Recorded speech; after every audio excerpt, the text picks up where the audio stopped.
everyone, it's Professor Fillmore, and we are on week 4 of English 1213. So at the end of this week, we will officially be halfway done, so that's an accomplishment.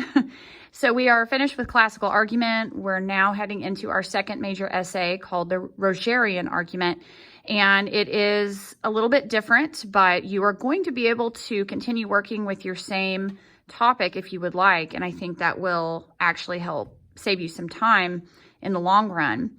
So this week for me, looking at it is really about understanding what Rogerian argument is. There's some really good materials to help you, and also continuing to modify your annotated bibliography that you started for classical argument, because you may need to cut some sources or add some sources to it.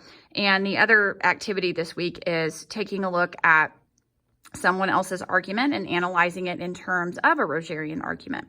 So with all that being said, in my own words, before we look at the materials, a Rogerian argument is based on the psychology of Carl Rogers, and that's where we get Rogerian.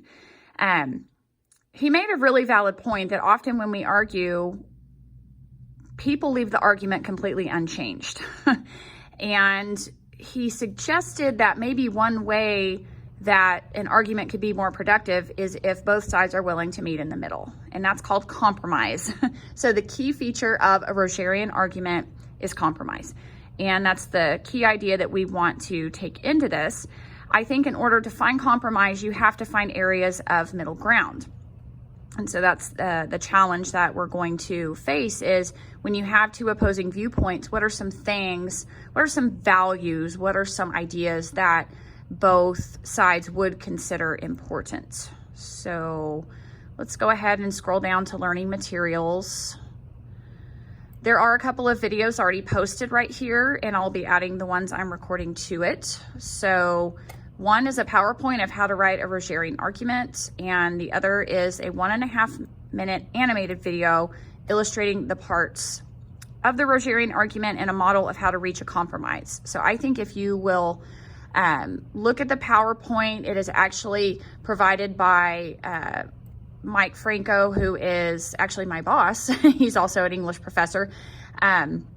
He's really, really good with his materials, and he loaned this out to all of us. So he does a really good job with it, and I didn't want to reinvent the wheel. So that is a very good PowerPoint. And then the video is such a short, simple way for you to understand Rogerian argument. And then you are going to have your assignment sheet, your scoring rubric. So the final copy of your Rogerian argument will not be due until the end of week 5. So we're just showing you up front what the instructions are and how you'll be scored, so that you can start this week preparing to be successful. There is going to be an outline.